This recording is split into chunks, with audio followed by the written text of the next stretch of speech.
Antes da Era do Espaço, considerava-se a astronomia como a mais esotérica das ciências, mas depois tornou-se repentinamente não só um assunto de interesse para o grande público, como também uma ciência aplicada com grande uso na prática. Depois que os primeiros satélites artificiais começaram a aparecer, muitas pessoas que anteriormente jamais haviam erguido os olhos para as estrelas com curiosidade passaram a contemplar o firmamento. Assuntos que durante anos foram exclusivamente do domínio de alguns especialistas que viviam isolados do mundo, em seus observatórios, assuntos como, por exemplo, os movimentos da Lua e as características físicas dos outros planetas, agora enchem as colunas dos jornais e aparecem com frequência nas telas dos aparelhos de televisão. No entanto, o mais interessante problema da astronomia é completamente inútil. Qualquer que seja a resposta final deste problema, ela não afetará, de qualquer maneira, a vida cotidiana da humanidade. O problema é que se refere à natureza e à estrutura do universo em que vivemos e do qual fazemos parte. Sem dúvida nenhuma, este mistério é uma das maiores e mais importantes questões da ciência. É uma pergunta que o homem tem feito a si próprio inúmeras vezes, desde que começou a pensar nas severas leis da sobrevivência. E que o torna esse problema tão tentador é a sua transcendência. O cérebro humano sempre se sentiu atraído pelas ideias que pairam no campo da metafísica. De uma maneira ou de outra, quase todas as pessoas têm deparado com um problema, e este é o que é realmente insolúvel. O problema que debate a possibilidade do universo ser finito ou infinito. Evidentemente é impossível à inteligência humana conceber a existência de alguma coisa infinitamente pequena ou infinitamente grande. Mas a ideia de finidade também é inconcebível quando aplicada ao espaço e ao tempo. Seja como for, não existe uma terceira alternativa. O universo ou é finito ou é infinito. Este é o dilema em volta do qual giram todas as discussões que focalizam a natureza do universo. É mesmo provável que até uma criança se aperceba deste dilema. Um garoto pode ver, exposta na vitrina de uma loja, uma grande garrafa para propaganda de um produto, em cujo bojo está um rótulo que tem pintado um anão de barbas brancas. Este anão está segurando uma garrafa menor, mas idêntica. Nesta garrafa menor, evidentemente está o mesmo rótulo, que por sua vez tem um anão ainda menor, que também segura numa outra garrafa. Nesta outra, também existe um anão com uma garrafa. Embora a técnica da impressão ainda não esteja tão aperfeiçoada, de modo a que os rótulos da terceira ou da quarta garrafa estejam nítidos, o que se depreende é que esta série não mais terá fim. A criança que está observando aquela garrafa na vitrina pode muito bem perguntar: mas onde é que isto acaba? Naturalmente, nunca mais tem fim. Com certeza que deve haver um fim, em qualquer parte. A inteligência humana recua perante este assustador conceito da infinidade. No entanto, não há outra alternativa para aquela intrigante sucessão de anões e de garrafas. Para além do anão menor, existe a possibilidade de estar espreitando outro ainda mais reduzido. Esta é apenas uma das perspectivas do infinito. Em sentido oposto, as coisas também podem tornar-se progressivamente cada vez maiores.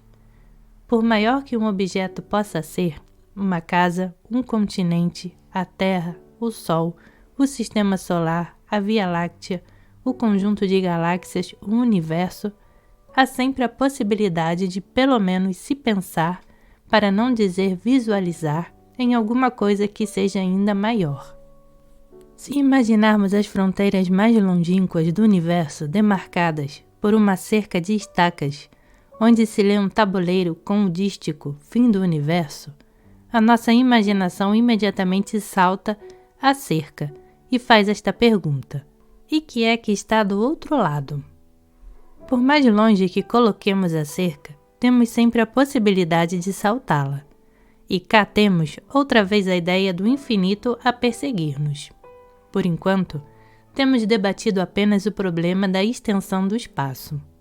Mas o dilema do finito contra o infinito também nos persegue quando pensamos na questão do tempo. Houve alguma vez um princípio? E se houve, o que é que existia antes? Haverá algum fim para todas as coisas? Ou o tempo terá a faculdade de esticar até atingir aquela dimensão imaginária infinita que se chama eternidade? Quando aplicado ao universo em que vivemos, este duplo dilema que se relaciona com o espaço e com o tempo torna-se particularmente difícil. Se o universo é finito, tanto no espaço como no tempo, não adianta perguntar: que é que está para além do fim? Que é que existia antes? Ou o que é que virá depois? Seja como for, a inteligência humana é incapaz de compreender a existência de um universo que se prolonga indefinidamente, tanto no espaço como no tempo. A terceira possibilidade pode ser aquela que encara o espaço e o tempo como sendo finitos, em que a existência da matéria está circunscrita a uma área limitada de espaço e a sua duração tem um tempo certo. Esta ideia não é mais otimista que as outras duas, porque reduz os fenômenos do universo material a uma zona insignificante, perdida na imensidão do espaço e do tempo. Afigura-se completamente ridículo pensar em tais mistérios porque a constituição da nossa inteligência é tal que não nos permite encontrar qualquer solução. Há em todos nós uma certa intuição instintiva que nos diz que não há possibilidade de se encontrar quaisquer provas ou contraprovas para solucionar a questão. A natureza do espírito humano, contudo, nunca se resignou com a derrota perante um dilema. Nos tempos primitivos, as especulações eram normalmente baseadas na superstição, nos dogmas religiosos e até mesmo no palpite. Toda a gente tinha liberdade de escolher uma teoria. Este estado de coisas era realmente muito cômodo. Mas não seria com ele que se iria revelar a verdadeira constituição do universo. Durante milhares e milhares de anos, sucederam-se os debates, sem qualquer conclusão positiva. Nisto, os repentinos avanços científicos do século XX mudaram subitamente a situação. A moderna astronomia e a física teórica deram-nos meios para atacar o problema sobre um ângulo inteiramente novo, usando conceitos e ideias até então inconcebíveis. A teoria da relatividade e a imensa quantidade de aparelhos de observação astronômica que foram criados, como o gigantesco telescópio de 5 metros de diâmetro e os enormes radiotelescópicos, permitiram-nos a possibilidade de discutir um problema já antigo, que é a questão da natureza do universo, segundo normas que estão muito além do nosso entendimento ou imaginação. Isto não quer dizer que estamos agora mais próximos de uma perfeita compreensão da natureza do universo do que estávamos anteriormente, mas pelo menos o problema e a sua solução tornaram-se muito mais interessantes do que haviam sido até aqui. No panorama geral do universo, segundo os conceitos da ciência moderna, já não devemos mais preocupar-nos com os satélites, os planetas ou as estrelas. Em vez desses corpos individuais, as unidades de matéria do universo serão as galáxias. Estas galáxias, que primitivamente se chamavam nebulosas em espiral, são regiões do espaço extremamente distantes, que durante muitos anos confundiram os astrônomos. Hoje em dia, uma galáxia típica é representada como um imenso aglomerado de estrelas que se reúnem formando uma volumosa mancha no universo, cujo aspecto é igual ao da Via Láctea. Vejamos o que diz o astrônomo holandês Jan H. Oort. A situação do homem nos últimos séculos pode ser comparada à do vigia de um navio, que está vendo aproximar-se uma frota de objetos estranhos. Esses objetos apareceram primeiramente aos seus olhos com formas ainda mal definidas. À medida que os telescópios aperfeiçoados foram trazendo esses objetos mais para perto, foi-se descobrindo que se tratava de grupos de estrelas, reunidas segundo determinadas formas de variados tipos. Hoje em dia, já se podem identificar os pormenores da constituição interna de muitos desses grupos.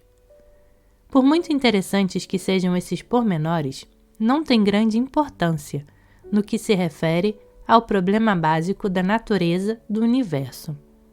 O que é, na verdade, muito importante neste conceito é que as galáxias são as unidades básicas, os átomos, digamos assim, do universo. Foram feitas duas descobertas fundamentais acerca da distribuição das galáxias no universo.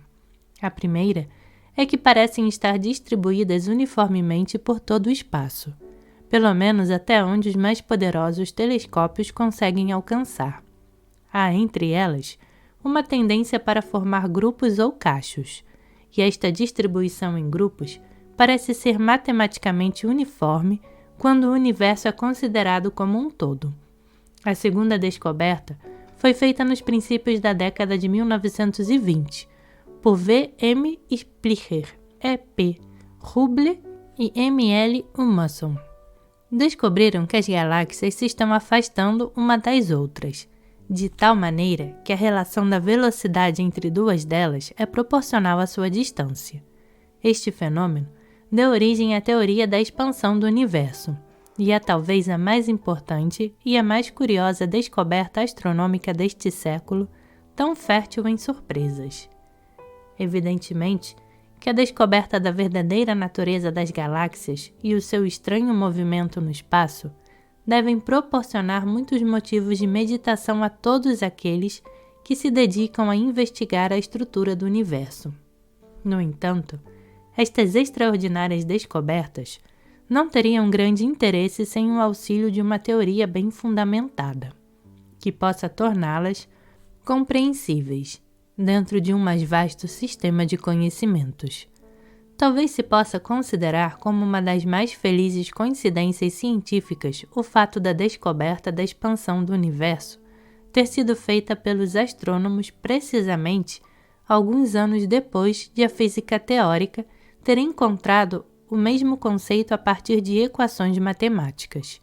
Estas equações foram apresentadas pela primeira vez na famosa teoria especial da relatividade enunciada por Albert Einstein em 1905 e divulgadas mais tarde por ele mesmo em 1917.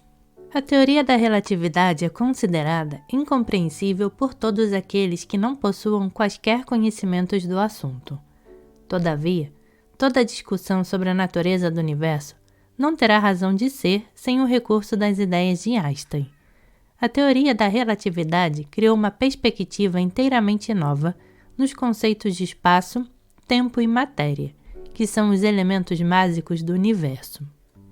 Tanto o próprio Einstein como os matemáticos seus contemporâneos, em breve compreenderam que a teoria da relatividade era o único meio de atacar esse problema tão antigo, que investiga a natureza do universo em torno de nós.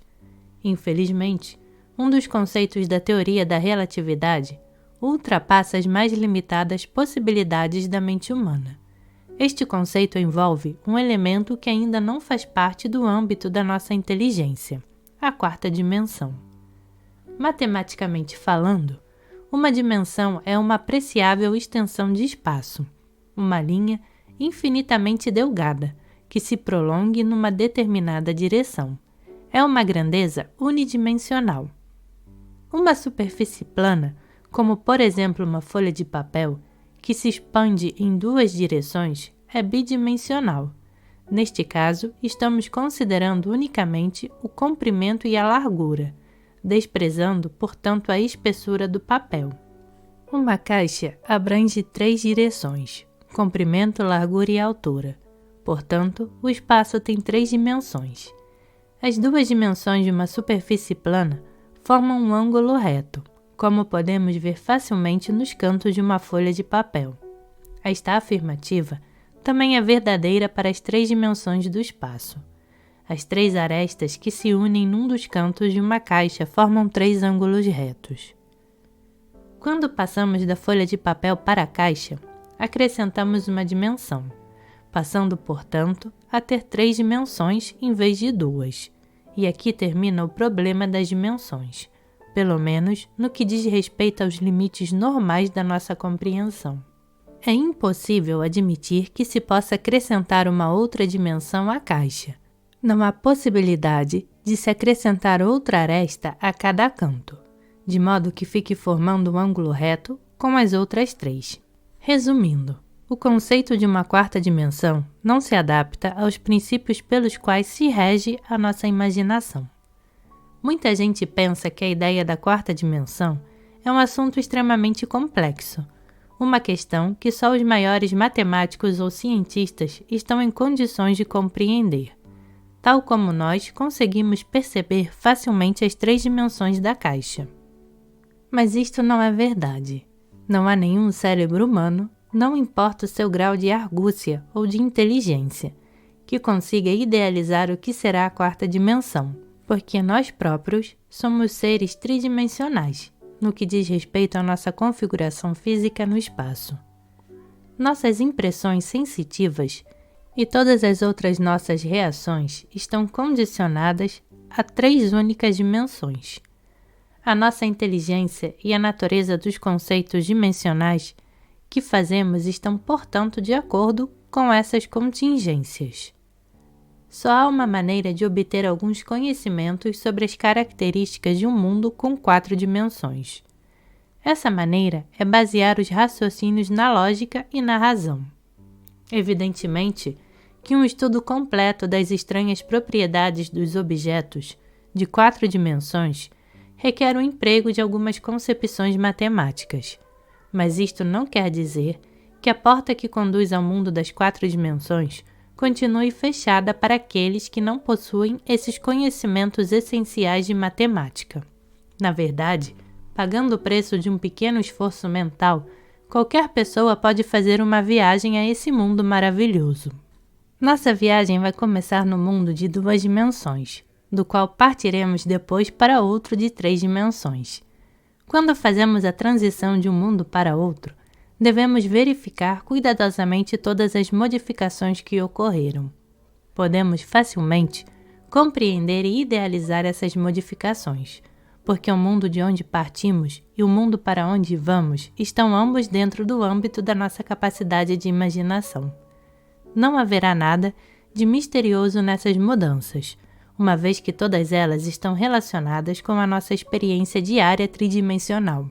Então, podemos agora partir para a 4ª dimensão e tentar absorver alguns conhecimentos sobre essa estranha grandeza, por intermédio de comparações com os fatos que observamos anteriormente. Começamos com um mundo de 2 dimensões, que pode ser representado por uma folha de papel infinitamente delgada. Nesse papel, desenhamos um círculo que tem, evidentemente, uma configuração bidimensional. Agora, vamos passar para o mundo tridimensional do espaço, o mundo onde terá lugar a nossa experiência, e vamos construir nele uma esfera. Esta esfera tem uma configuração tridimensional, abrange 3 dimensões, tal como o círculo ocupa só 2. Os aspectos do círculo e da esfera são bastante semelhantes e essa extraordinária semelhança pode ser demonstrada por um estudo bem simples das suas características. Na verdade, até podemos exprimir essa íntima semelhança, dando a ambas as formas o mesmo nome genérico. Assim sendo, podemos chamar ao círculo uma subesfera. A mesma relação existe entre um quadrado e um cubo, e o quadrado também pode ser chamado um subcubo. Agora, estamos em condições de passar para a 4ª dimensão e podemos dar-lhe uma configuração geométrica, que corresponde à esfera e ao círculo. Por outras palavras, a relação que existe entre uma grandeza a 4 dimensões e a esfera é a mesma que existe entre a esfera e o círculo. Não há maneira para representar essa grandeza, assim como não se conhece um processo para representar um mundo a 4 dimensões. Podemos apenas desenhar uma caixa que simboliza o estranho mundo das 4 dimensões e escrever nela o nome da grandeza tetradimensional que supomos existir lá. Uma vez que esta grandeza tem uma certa afinidade com as outras duas, também lhe podemos dar um nome genérico. Chamemos-lhe superesfera. Agora devemos determinar as propriedades desta superesfera. Duas dimensões podem ser representadas por um círculo pintado num quadrado, 3 por uma esfera num cubo, mas a quarta só pode ser representada simbolicamente pelo espaço. Voltemos outra vez ao círculo. Seu contorno é uma linha que tem uma só dimensão, mas para limitar um círculo, essa linha precisa de uma segunda dimensão, através da qual vai progredindo. De outro modo, seria sempre uma linha reta e jamais formaria um círculo. É essa curvatura que a linha possui que permite a possibilidade de um círculo se tornar fechado e, portanto, de ter uma configuração bidimensional. O contorno do círculo, isto é, a linha, não tem princípio nem fim, mas embora seja ilimitado, possui um certo comprimento que pode ser expresso em centímetros. Se colocarmos um ponto dentro do círculo, ficará limitado pela área bidimensional do círculo e pela linha de contorno, que é unidimensional. Todos esses raciocínios são claros e fáceis de serem compreendidos. Vamos então passar para a esfera e raciocinar no mesmo modo com ela. Uma vez que a transição do círculo para a esfera se faz acrescentando uma dimensão, podemos determinar todas as propriedades da esfera, adicionando simplesmente uma dimensão a todas as fases do raciocínio anterior. Por outro lado, deve haver uma exata correspondência em todas as fases do raciocínio, tanto no que diz respeito ao círculo como à esfera. Passemos então para a esfera. É limitada por uma superfície que tem apenas duas dimensões. Mas para limitar uma esfera, essa superfície precisa de uma terceira dimensão, através da qual se vai desenvolvendo. De outro modo, seria sempre um plano e jamais formaria uma esfera. É essa curvatura que a superfície possui que permite a possibilidade de uma esfera se tornar fechada e, portanto, de ter uma configuração tridimensional. O contorno da esfera, isto é, a sua superfície, não tem princípio nem fim, mas embora seja ilimitado, possui uma certa área que pode ser expressa em centímetros quadrados. Se colocarmos um ponto dentro da esfera, ficará limitado pela zona tridimensional do volume desta e pela película bidimensional que constitui a sua superfície. Estas proposições foram escritas à maneira de transição do raciocínio anterior, de modo que todas as suas fases, reproduzidas palavra por palavra, não sofressem qualquer alteração no sentido. Foram escritas sem se dar qualquer ênfase particular à esfera, unicamente acrescentando uma dimensão aos elementos já obtidos. Os dados que possuímos sobre o círculo foram se transformando nos dados que deram origem à esfera. Se agora tornarmos a ler todos os itens relacionados com a esfera que obtivemos por este processo mecânico, verificaremos que todos eles são verdadeiros. Descrevem perfeitamente todas as propriedades fundamentais da esfera, e nós obtivemos esses elementos sem sequer termos visto a esfera. Estes raciocínios podiam muito bem ter sido feitos por algum ser hipotético que vivesse no mundo de duas dimensões, e para quem estava proibida a faculdade de idealizar uma terceira dimensão. Apesar das rigorosas limitações da natureza, da sua inteligência, ele poderia perfeitamente descrever uma esfera com exatidão. Portanto, agora estamos em condições de descrever a superesfera. Mais uma vez, vamos fazer uma transcrição dos raciocínios. Desta vez, vamos transcrever os raciocínios que fizemos sobre a esfera, e sempre que se torne necessário, acrescentaremos uma dimensão a todos os elementos. O resultado será um conjunto de afirmações que descreverão algumas propriedades da superesfera. Vamos, portanto, para a superesfera. É limitada por um espaço que tem apenas 3 dimensões. Mas para limitar uma superesfera, esse espaço precisa de uma quarta dimensão, através da qual se vai desenvolvendo. De outro modo, seria sempre um espaço plano e jamais formaria uma superesfera. É essa curvatura que o espaço possui que permite a possibilidade de a superesfera se tornar fechada e, portanto, de ter uma configuração tetradimensional. O contorno da superesfera, isto é, o espaço que a forma, não tem princípio nem fim, mas embora seja ilimitado, possui um certo volume que pode ser expresso em centímetros cúbicos. Se colocarmos um ponto dentro da superesfera, ficará limitado pelo volume tetradimensional desta e pela zona tridimensional que a envolve. Parece que nenhum desses raciocínios está fazendo sentido, e, no entanto, temos que admitir que todos eles são muito significativos. É impossível visualizar um espaço curvo. Podemos desenhar linhas curvas e superfícies curvas, mas não espaços curvos.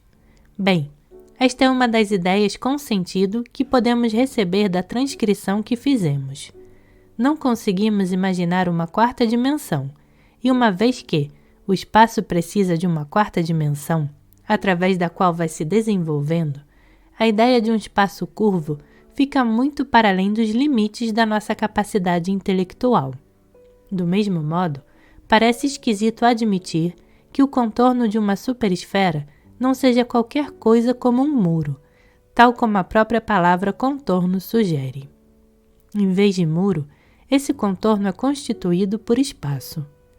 Na linguagem corrente, o termo espaço implica a ideia de liberdade de movimento e está, portanto, em desacordo com a palavra contorno.